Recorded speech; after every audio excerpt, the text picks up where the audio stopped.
Cardiac arrest, heart attack और heart failure, ये तीनों ही दिल से जुड़ी बहुत सीरियस कंडीशंस हैं। और सच कहूं तो अक्सर लोग इनके बीच कंफ्यूज हो जाते हैं। लेकिन मजे की बात यह है कि इन तीनों के होने की वजह और इनका इलाज एक दूसरे से बिल्कुल अलग है।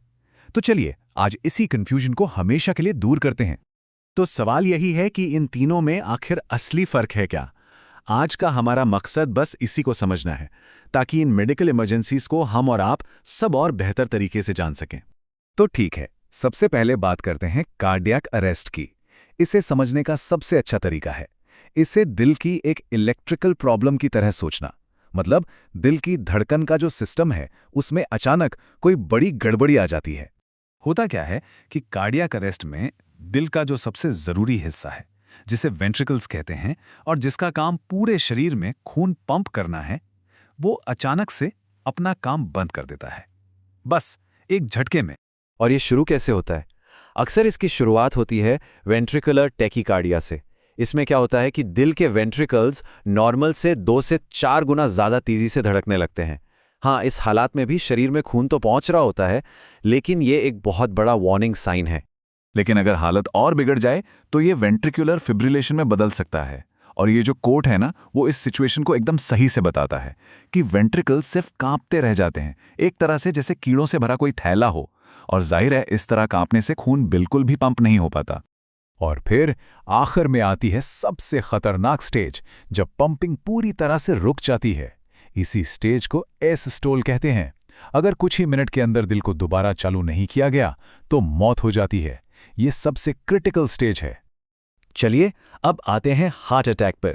अगर कार्डियक अरेस्ट एक इलेक्ट्रिकल प्रॉब्लम थी, तो हार्ट अटैक को हम एक प्लम्बिंग प्रॉब्लम कह सकते हैं। जैसे घर के पाइप में कोई ब्लॉकेज आ जाए, वैसे ही दिल की नसों में कोई रुकावट आ जाती है। तो हार्ट अटैक का सीधा सा मतलब है दिल को खून पहुंचाने वाली किसी नस में ब्लॉकेज हो जाना। ये रुकावट दिल के एक हिस्से तक जरूरी खून और ऑक्सीजन को पहुंचने ही नहीं देती। अच्छा, अब सवाल यह है कि ये ब्लॉकेज आखिर बनता कैसे है। देखिए, सबसे पहले तो नसों की दीवार में कोलेस्ट्रॉल का प्लाक जमता है। फिर किसी वजह से प्लाक के ऊपर की पतली सी परत फट जाती है। अब जैसे ये फटता है, शरीर उसे ठीक करने के लिए वहां खून का एक थक्का बना देता है। लेकिन प्रॉब्लम तब होती है जब यही थक्का बड़ा होकर पूरी नस को ही जाम कर देता है। और जब नस जाम हो जाती है तो इसका नतीजा बहुत खतरनाक होता है। दिल के जिस हिस्से को उस नस से खून मिल रहा था, वो ऑक्सीजन की कमी से धीरे धीरे मरने लगता है। इससे दिल की पंप करने की ताकत पर बहुत गहरा असर पड़ता है। अब बात करते हैं हमारी तीसरी और आखिरी कंडीशन की, हार्ट फेलियर। इसे हम दिल की पंपिंग प्रॉब्लम की तरह देख सकते हैं। ये हार्ट अटैक या कार्डियक अरेस्ट की तरह अचानक नहीं होता, बल्कि ये एक लंबे समय से चली आ रही प्रॉब्लम है, जिसमें दिल धीरे धीरे कमजोर हो जाता है। तो हार्ट फेलियर का मतलब ये बिल्कुल नहीं है कि दिल ने काम करना बंद कर दिया है। नहीं, इसका मतलब बस ये है कि दिल इतना कमजोर हो गया है कि वो शरीर की जरूरतों के हिसाब से खून पंप नहीं कर पा रहा। हार्ट फेलियर भी 2 तरह का हो सकता है, लेफ्ट साइडेड और राइट साइडेड, और दोनों के लक्षण भी अलग अलग होते हैं। जैसे जब दिल का बायां हिस्सा कमजोर होता है तो खून फेफड़ों में जमा होने लगता है, जिससे सांस लेने में दिक्कत होती है। और वहीं जब दायां हिस्सा कमजोर होता है तो खून शरीर के बाकी हिस्सों में जमा होता है, जिससे अक्सर पैरों और पंजों में सूजन आ जाती है।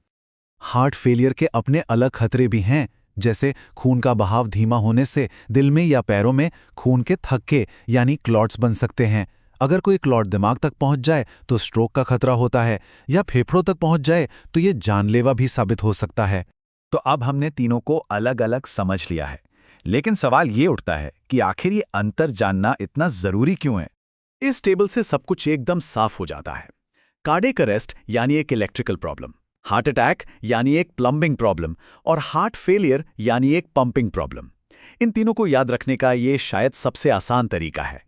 तो सबसे जरूरी बात यही है, इस फर्क को जानने से ये समझने में मदद मिलती है कि कोई मेडिकल इमरजेंसी कितनी गंभीर है और उसमें किस तरह की तुरंत मदद की जरूरत है। ये वो जानकारी है जो किसी की जान बचाने में बहुत काम आ सकती है। तो उम्मीद है कि अब कार्डियक अरेस्ट, हार्ट अटैक और हार्ट फेलियर के बीच का सारा कंफ्यूजन दूर हो गया होगा। अब सोचने वाली बात यह है कि दिल की सेहत से जुड़ा ऐसा कौन सा अगला टॉपिक हो सकता है जिसके बारे में और जानना दिलचस्प होगा।